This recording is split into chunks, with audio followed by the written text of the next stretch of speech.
कल तक जिन लोगों की सुबह सचिवालय की ड्यूटी से शुरू होती थी, आज उनकी सुबह प्रोजेक्ट भवन के बाहर सरकार से सवाल पूछते हुए हो रही है। कल तक जिनके हाथ में फाइलें थी, आज उन्हीं हाथों में अपनी नौकरी बचाने की मांग वाले पोस्टर हैं। और सवाल एक ही है, अगर गलती हुई है तो हमारी नौकरी क्यों जा रही है?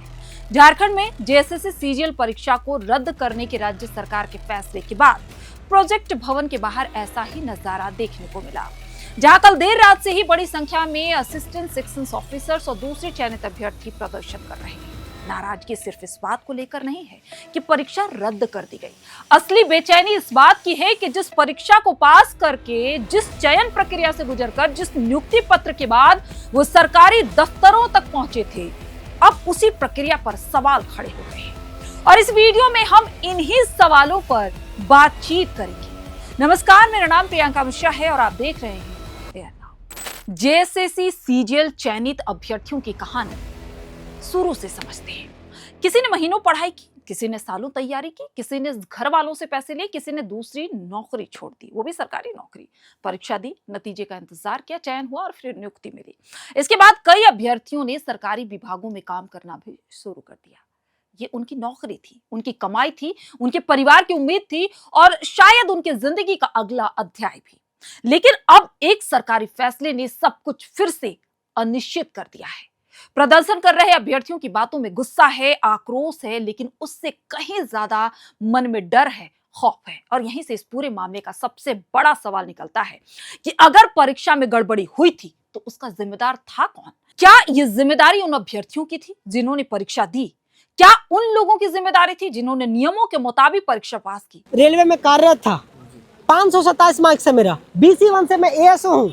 या फिर उस व्यवस्था की जिसने पूरी प्रक्रिया कराई, नतीजे जारी किए और आखिर में नियुक्तियां भी दी? ये लोग अपने सिर्फ सीट बचाने के चक्कर में ये सब फैसला, डिसीजन और भीड़ तंत्र को देखकर ये डिसीजन ले रहे हैं। इनको न्याय से कोई मतलब नहीं है, कौन जेन्युइन है कौन इनजेन्युइन है, उसको ये फर्क नहीं पड़ता। बस भीड़ के दबाव में आके ये डिसीजन लिया गया है। अभ्यर्थियों का तर्क है कि अगर परीक्षा में किसी स्तर पर गलती हुई है तो जांच होनी चाहिए, जो दोषी हैं उनके खिलाफ कार्रवाई होनी चाहिए। लेकिन पूरी भर्ती प्रक्रिया में सफल हुए अभ्यर्थियों को एक साथ कटघरे में खड़ा कर देना कहां तक सही है? हम लोग का जो नियुक्ति हम लोग कोर्ट से लड़ के लिए हैं। अब आपको जहाँ से जांच करवाना करवाइए, हम लोग सब रेडी हैं। यही सवाल लेकर ये लोग प्रोजेक्ट भवन के बाहर पहुंचे हैं। और इस प्रदर्शन में सबसे ज्यादा जोर एक बात पर है, मौखिक आदेश नहीं मानेंगे। अभ्यर्थियों का कहना है कि अगर सरकार ने परीक्षा और उससे जुड़ी नियुक्तियों को रद्द करने का फैसला किया है तो उसका स्पष्ट लिखित आदेश दिया जाना चाहिए। आखिर जिस आदेश से किसी की नौकरी जा सकती है, वो सिर्फ बातचीत या मौखिक निर्देश के जरिए कैसे लागू हो सकता है? अगर हम पाए जाते हैं दोषी, मेरा आप सब चीज ले लीजिए। चतरा घायरा सोनू कुमार नाम है, राजस्व कर्मचारी थे, रोल नंबर 2263-611, सब चीज आप हम देने के लिए तैयार है। मेरा आप जहाँ जांच करवाना चाहते हैं, जिससे जांच करवाना करवा लीजिए। अगर हम दोषी पाए जाते हैं तो हमका कैंडिडेचर खाली रद्द मत करिए, फांसी चढ़ाइए, हम तैयार है। उनका कहना है कि लिखित आदेश सामने आता है तो वो उसके खिलाफ कानूनी रास्ता अपनाएंगे। यानी अब मामला सिर्फ सड़क तक सीमित नहीं रहने वाला है, लड़ाई अदालत तक पहुंच सकती है, जैसा कि हर बार झारखंड में नियुक्तियों को लेकर होता आया है। लेकिन उससे पहले एक और चीज समझिए, इन अभ्यर्थियों के लिए नियुक्ति सिर्फ सरकारी नौकरी या लेटर नहीं थी।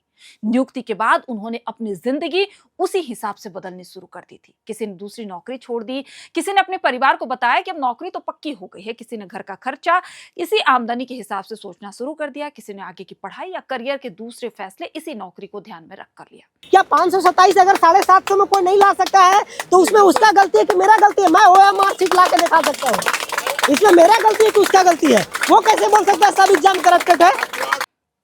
और अब सबसे बड़ा सवाल यह है कि अगर पूरी प्रक्रिया ही रद्द हो जाती है तो इन फैसलों का क्या होगा? सरकार की तरफ से परीक्षा रद्द करने के पीछे का भी जो आधार और कारण है, उसे सार्वजनिक रूप से समझना भी बेहद जरूरी है इस पूरे विवाद के लिए। क्योंकि परीक्षा रद्द करना सिर्फ एक प्रशासनिक आदेश नहीं है, इसके साथ हजारों अभ्यर्थियों की मेहनत, समय और भविष्य जुड़ा हुआ है। दूसरी तरफ उन छात्रों और अभ्यर्थियों की शिकायतें भी हैं जिनकी तरफ से परीक्षा प्रक्रिया में गड़बड़ी के आरोप लगाए गए। अगर अनियमितता के आरोप हैं तो उनकी जांच भी होनी चाहिए। लेकिन यही वजह है जहां विवाद और मुश्किल हो जाता है और जटिल हो जाता है। एक तरफ वो लोग हैं जो कह रहे हैं कि परीक्षा की प्रक्रिया पर सवाल उठे हैं, इसलिए कार्रवाई जरूरी है। दूसरी तरफ वो लोग हैं जो कह रहे हैं कि हमने किया क्या है, यानी झारखंड की इन कहानी में दोनों ही तरफ सवाल है और अब दोनों ही तरफ आंदोलन। पहली आंदोलन जो 24 दिन से चल रही थी, कल इसी आंदोलन के कारण सरकार ने रद्द किया और अब दूसरे लोग भी जो नियुक्ति पा चुके हैं वो आंदोलन करने पर उतारू हैं। सरकार बिना कोई डिसीजन लिए ऐसे कैसे डिसीजन ले? कोर्ट से हम लोग जीत के आए हैं तो पहले सीबीआई जांच करवाए। और सबसे बड़ा सवाल शायद यही है कि दोषी आखिर है कौन, सजा किसे मिल रही है। प्रदर्शन कर रहे चयनित अभ्यर्थियों का आरोप है कि सरकार ने छात्रों के आंदोलन के दबाव में परीक्षा रद्द करने का फैसला लिया। हालांकि ये अभ्यर्थियों का आरोप है और सरकार का आधिकारिक पक्ष और परीक्षा रद्द करने के कानूनी आधार को अलग से भी देखना जरूरी है। लेकिन जमीन पर खड़े इन लोगों की परेशानी को समझना मुश्किल नहीं है, क्योंकि उनके लिए कोई टीवी की खबर नहीं है। ये उनकी नौकरी है, उनकी सैलरी है, उनके घर का खर्च है और सबसे बढ़कर उनका भविष्य है। इसलिए उनकी मांग भी फिलहाल साफ है, अगर परीक्षा रद्द करनी है तो लिखित आदेश दीजिए, सीबीआई जांच करवाएगी। अगर गड़बड़ी हुई है तो उसके सबूत सामने रख दीजिए। अगर कोई दोषी है तो उसके खिलाफ कार्रवाई कीजिए। लेकिन जिन्होंने परीक्षा पास की और अपने बलबूते पर नौकरी लिया है, चयन हासिल किया है, नियुक्ति के बाद काम शुरू किया, उनका क्या होगा?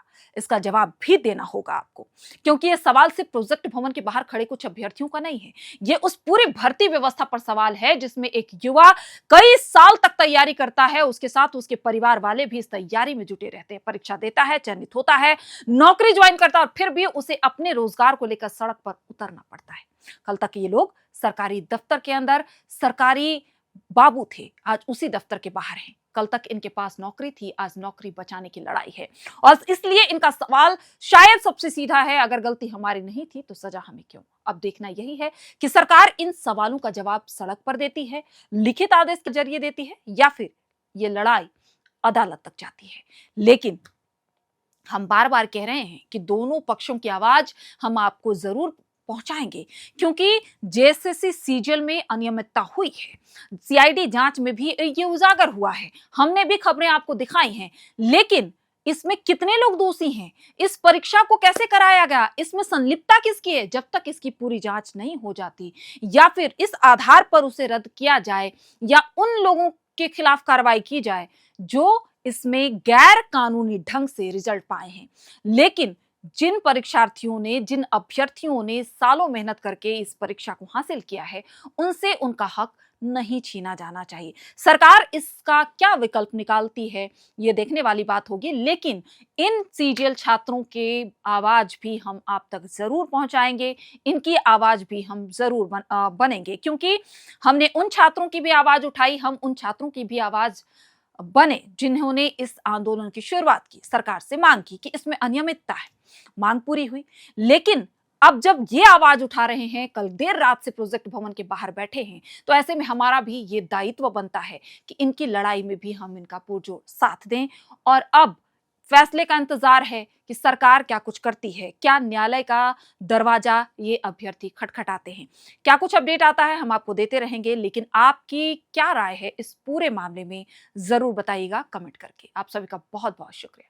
FRP pressure vessels are made using fiber reinforced plastic, a powerful combination of high-strength glass fibers and corrosion-resistant resin. At Duraplast, we manufacture these vessels using advanced filament winding technology. Layer by layer, resin-coated glass fibers are precisely wound over a rotating mold, creating a structure that is lightweight, high-strength, and built to handle pressure. The result? Superior corrosion resistance, longer lifespan, lower maintenance costs for industries that demand performance without compromise. For customized FRP pressure vessel solutions,